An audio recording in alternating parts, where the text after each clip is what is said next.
Hey, what is up you guys? My name is Chandler Riggs, apparently, because people think I look like Carl from The Walking Dead. Whoever left that comment, that made me laugh. And just to let you know, if I didn't comb my hair before I started this video or started the iPad Air review video, I would look nothing like him. Anyway, getting back on topic, as you saw in the title, this is a What is on my iPhone 2017 video. MKBHD uploaded one recently, and someone requested that I do a video like this, so I thought I'd do it, you know. But anyway, before we do that, I just want to give you guys a quick update on what's going on with the channel. So as you may have noticed, this video is over 20 minutes long. Please, I encourage you to skip around two parts that may interest you more than others. And the What's on my iPhone part starts at around 4 minutes and 20 seconds. And now back to the video. So the last time I uploaded was January 2nd, and that's kind of a long time ago YouTube-wise. And that's because, you know, that video is doing very well. I'm so happy that my iPad Air 2 review is getting a lot of attention, you know, in my eyes. You know, this is a small channel. Any views are welcome, you know, I appreciate it all. And once again, thank you guys for getting me past 6,400 subscribers. I'm always checking up on my channel, you know, once again, thank you. But yeah, that's the reason why I haven't uploaded. But the second and primary reason why I haven't uploaded is because of midterms or mid-year final exams here in the US. It sucks because it takes away like a week of your life. You can't really do anything, you know, if you want to save your grade for the semester. Anyway, got done with those, started second semester last week. And you'd think that I'd have more time, but I don't, because I have, you know, tests from last semester rolled into this one. It's a mess. Anyway, school takes up so much of my time, but I try to, you know, keep content coming with these videos. So yeah, that's what's going on with the channel. What's cool is that I picked up, recently I picked up a lot of items off of Amazon that I've been wanting for a while to supplement my video content creation here on the channel for my interest in short filmmaking. And just, you know, some nice little things for my setup. As you can see here, I have a background or backlight happening right back there. I hope that you can see this. You see a keyboard right here, you know. A lot of new items that I'm really excited to review and share with you guys. So, yeah, that's about it. Let's get into what's on my iPhone 2017. So, as you may know, I am still rocking my iPhone 5S, hopefully, yeah. I'm actually monitoring the video on my iPad, so that's why I keep looking down. I'm not really, this is an all-natural kind of video. I'm not really worried about it looking too professional. You know, keep it on a personal, you know, conversational level. Anyway, yeah, so I'm still rocking my iPhone 5S. I've had it for, you know, 2-ish years, 1.5 years. I think it's 1.5 years, I don't know. Anyway, I've had it for a while, and I am rocking a an OtterBox Commuter Series case, which is broken. So yeah, this is my daily driver. And like I've said in my review video, it's still running really well. I still recommend that you purchase it if you're on a budget and you want an iPhone this year. I'm not saying it's like the best, you know, future-proof smartphone for the future, but you know, if you need an iPhone, it's still perfectly capable of running iOS 10 smoothly. Anyway, you know, it seems like these iPhone or what's on my iPhone videos are kind of boring because you're like, oh, just do people really care what's on my iPhone? Like, this is so boring to me because I use it every day. But, you know, we have to remember that everybody has their own unique way of setting up their own phone. And, you know, you might look at someone and get inspired to do the same thing off of someone's phone. So, yeah, hopefully I might be able to share something with you that might interest you or help you out in some way. So I'm going to adjust the camera angle in 3, 2, 1, and I'm sure you just noticed that the audio quality has improved drastically. That's because I'm using the AT2020 desktop mic versus the shotgun mic that I just recently bought for my camera. Anyway, let's get into what's on my iPhone 2017. So yeah, I'm still rocking the iPhone 5S. Now let's unlock it. So as you can see, I like the iOS 10 default background. I think it looks pretty. Let's unlock the phone now. So yeah, if you watched my A Day in the Life with the iPhone 5S video, you probably have seen this layout. It's very similar. I think it hasn't changed at all, but for you newcomers here, I'll show you how I set up my phone. So on the dock, we have the phone app, the mail app, the Messages app and Safari. I have Safari because I use it as my default browser on my MacBook.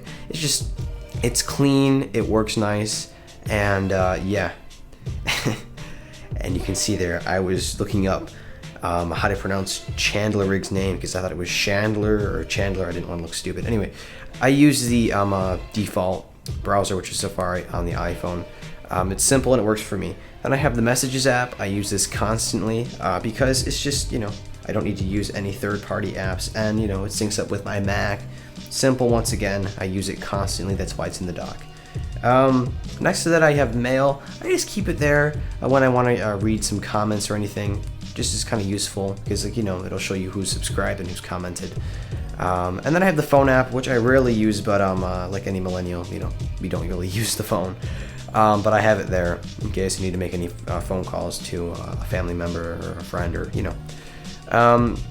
Then let's kind of go from down to the top, or from the bottom to the top. I have WhatsApp for my very few contacts who actually use WhatsApp. Usually people who are out of the country, such as my uncle who lives in the Netherlands. Next to that, we have Extras. This is the kind of stuff that I just kind of keep in a bin out of reach. I don't want to delete them because I know in iOS 10 you can delete default apps that you don't want, but I just kind of keep them there out of sight. Next up, we got Lifestyle. I didn't name this folder, but we have the Apple Store, we have eBay, we have Best Buy, Amazon. I use those whenever I'm looking for new products or anything.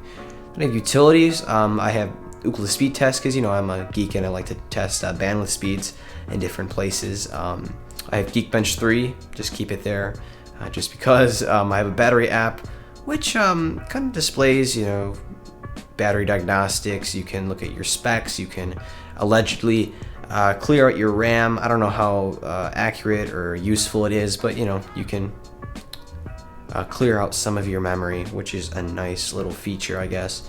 And then it'll tell you how much charge you have left in an amount of time. I've had this app for years, and I just keep it there, just in case I want to check on some things, clear my memory, etc. Then I have the Stocks app. I use it once in a while just to check up on Apple stock, Yahoo stock, just because. Then I have the Power School app. This is the app that my school uses to display our grades and to put our grades on there. So that is a must-have for me. I'm always checking this. Next up, we got games. I'm not a huge gamer. I just have some games if I'm on a long car ride. Just some classics: 2048, Crossy Road, Angry Birds, Minecraft PE, Hill Climb, Subway Surfers, Temple Run, Pop the Lock. Little things to kill some time when I have to or when I need to. Then we got my photography apps. I have Procam. This is a great app. I was using this for some cinematography before I got my camera, my actual dedicated camera, the Panasonic G7. You get manual focus in there. Let me open it up. It's a pretty sweet app. If you make some in-app purchases, you can actually record 3K video, I believe. You can have manual control of the ISO, the focus. Really nice app if you know what you're doing. Which I really didn't when I was using it, but the manual focus was a nice little feature. Then we have Camera Plus. I've had this app for years. I think I downloaded it like 3-4 years ago. It's just like a camera, the iOS camera, but like enhanced, hence the Plus name. So you got some, more fine control, stabilize. You get to control the resolution, geolocation, just different little nifty options that you wouldn't get in the standard iOS camera. Then we got Use. This is this kind of cool 3D type video thing where you can stitch together a bunch of images to make this 3D environment. I don't know. So you kind of have to circle a subject, and then you can kind of well, there's Battery Doctor. You can kind of like navigate through it. So if I was to, let's just say, I'll just do it right here. You can't really see it, but you can render it, and you can just view it as if it's in like this 3D space, which is really cool, to be honest. So yeah, Fios is a cool app. I have it on hand if there's ever an occasion where I should or would want to take a cool 3D image like this. Next, I have an app called Spark. I'm not going to open it because every single time I've tried, the screen recording crashes. But essentially, it's an app like Snapchat, except you don't send the videos to people, you just make them yourself, and you just continually press a record button. And it's kind of like segment recording, sort of like you like press and hold until you have like this kind of montage of videos that you've created. Then I have layout. A lot of you have seen that. It's nothing special. I keep it on hand just in case, like use. And then I have a stop motion app, and it crashed again because this is stupid. My screen recording thing is being really glitchy, so I'm not going to open this. This is a stop motion app. I used it when I made my first ever video that I posted on this channel. That was my LG ultra wide contest video, and I used it with this app, and it works very well. And if you're into that stop motion kind of stuff, I'd recommend use this app. Watch that video. I'll leave a link in the description just to kind of show you what you can do with that app. Next up, we got social media. Just your standard Vine, which is sadly dead. I should delete that now. Twitter, and Snapchat, which I barely ever use. Instagram and Skype. And to be honest, I really use Twitter and Skype on my Mac and iPad more than I ever do on my iPhone. So I kind of keep that all in one area. So next up, I have two apps kind of in the middle of the screen, which is the easiest for me to tap. Two apps that I use all the time with my iPhone, and these are YouTube and iFunny. Let's first start with iFunny. I love iFunny. It's like part of my life. I check it every morning while eating breakfast. As you saw in my iPhone 5S late review video, I love the app. It's like, like I said, part of my life now. And it's a great place to see a bunch of dank memes all in one place. It's the best app, I think, or client, or whatever you want to call it, for memes or internet memes. So, I highly recommend the app to anyone who's into memes and doesn't just want to look at them on Twitter. And you get that the top comment or the comment feature, which is nice about the app, which is probably, I think, half of what makes this app so great. Anyway, that's one app that I use all the time. Next, I have, before I get to YouTube, which you've seen, I have my productivity apps. Once again, I didn't name this folder. Apple did it for me. I have the Notes app, Reminders app, Calculator, Contacts, Keynote, and Pages. I use Keynote and Pages sometimes for school, so I keep that in there when I need them. If I ever want to do like a remote play, if I'm projecting a presentation on a projector at my school, or Pages, I use it sometimes for note taking and some assignments, so I keep that there. Next, I have YouTube. This is probably what I use my phone for, YouTube videos all the time. Just lying on the couch, just open up YouTube and binge watch tech videos, comedy videos, anything really. Oh boy, Razor Blade late 2016. Let me just watch this real quick. I'll be right back. So yeah, let's get into the Studio app real quick. I'm always checking this app. It's like every morning I just want to see how my videos are doing. Once again, here's the iPad Air 2 late review. I am really happy that it's getting a decent amount of attention. Thank you anyone who's watched that video and subscribed once again. So yeah, I just check up on the channel, reply to comments. It's just a nice all-in-one place just to kind of, Keep an eye on your channel. Next up, I keep the settings app here because, I will occasionally change a Wi-Fi network at my school or at home, because actually my camera emits its own Wi-Fi network, and I'm actually using it on my iPad to monitor what I'm recording. That's like Inception. Whoa. Anyway, so yeah, I keep it there just if I want to adjust any settings on my phone. Nice and useful. Then I have another productivity folder. I honestly never really noticed that. And I have a bunch of Google apps on here. I use these for school often. I think I really should keep my Gmail down there. I just don't. I'd like to have the default app down there. But a bunch of Google apps and school. Geez, I can never pronounce it. Schoology, which is a place where my teachers will put assignments and other content related to their classes. For example, let me just open it up real quick here. So let's go to, I can go to a certain course, such as AP World History that I'm in. I can access a bunch of different files here if I don't have my iPad with me. And this is great, yeah, if my iPad isn't charged or I need to access anything on the go. So, you know, notes, different little things that my teachers will put on here. I keep that there handy. I have Drive, Gmail, Slides, use all these occasionally, and then Apple Maps, which I will use if my family's on a road trip or something. Then I have a lifestyle folder. You know, it's funny, I never really thought about naming my folders. I have the iTunes Store, App Store, Music, just music-related apps, and then the App Store in here. DJ2 is a really nice app, by the way. So the DJ app is pretty cool. I like using it. I used to use it a lot just to kind of play around. You can, you know, manipulate your music. Let me just find a song real quick. Try to find something not really well known. And I share my iTunes library with my family, by the way. So I'm not into, I'm not really into Hunter Hayes. So let's actually James Blunt real quick. So, see, this is just a fun way to manipulate your music, you know, when you're bored, if you're just on a plane or in a car ride and you just want to mess around, maybe record your own, I don't know, remix or something. You can always do that. And yeah, it's a fun way to just manipulate music, and I have that on hand. If I want to kill some time or, you know, record something maybe. So yeah, that is the lifestyle folder that I have on my iPhone. Next up, I have FaceTime, which I use frequently enough, so I keep it on top. Then I have my camera app, photos, and calendar, so you know, I can see the days, and I use these apps, you know, often enough, just like FaceTime, so I keep them, you know, on the top.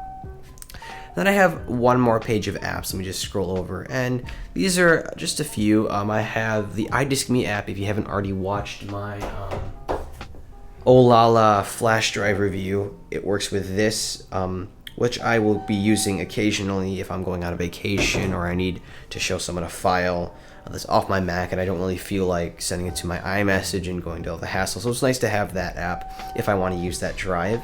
Then I have a teleprompter app, which is really useful. I use this for my iPad Air Too Late review video, and I just kind of like stuck my iPhone. I opened the flash on my G7 and I just kind of like balanced my iPhone on it. I can't really explain it. I'll show you like a picture of what I did. But anyway, this is really useful. I mean, if you don't have an actual teleprompter, because not many people do.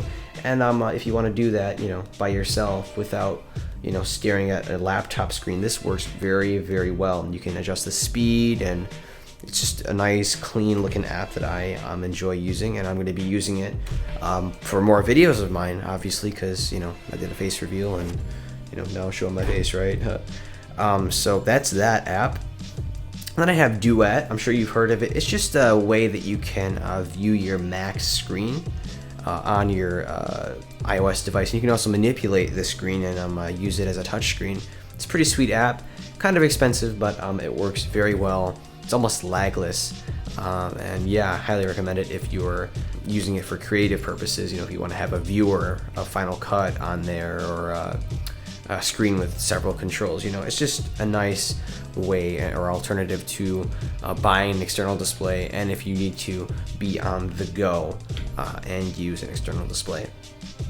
Next up, I have the Panasonic app, which I am using on my iPad to monitor video, so I will use that occasionally, and I have that on my phone if I need to. So say I was on a location and I needed to shoot a short film, and I was using an indie jib or something.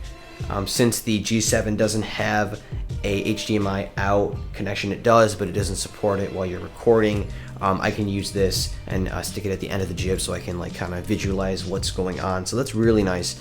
And what's great about the G7, and this is kind of off topic, it has its own built-in Wi-Fi, so you don't have to be connected to, you know, LTE or your own Wi-Fi home network in order to connect the two devices. So that's really cool. And then my last app is simply iCloud Drive. I'll upload files to it, you know, useful, has everything in one place, and you know, it would be even more useful if Apple decided to up the storage for each user who doesn't decide to pay for it monthly. So yeah, I have 7 megabytes available, as you can see, and life's good. So yeah, that is what is on my iPhone 2017. And now let's switch the camera angle once again. 3, 2, 1. And that about wraps up this video. I hope that somehow I may have given you some sort of advice or ideas or tips or tricks by showing you what's on my iPhone. I always gain a little something from any of those what's on my phone videos, especially MKBHDs and other famous or more famous YouTubers here in the tech community. So thank you for watching, liking, sharing, subscribing, commenting. This channel is my pride and joy, and I love making content for you guys, but sadly, in order to keep quality up, I have to keep the quantity down because I'm a student, and that is like my other 50% of my time, or takes up arguably 90% of my time. So, you know, until then, that's the way it's gonna be. But still, expect more content coming very soon. I have a lot of new products that I'm really excited to review and share with you guys. I say around 10, you know. I bought them, like I said, to supplement my video production here on this channel, maybe for short films as well, and a couple accessories, you know, for my setup. So yeah, stay tuned. And other than that, I will catch you all in the next video.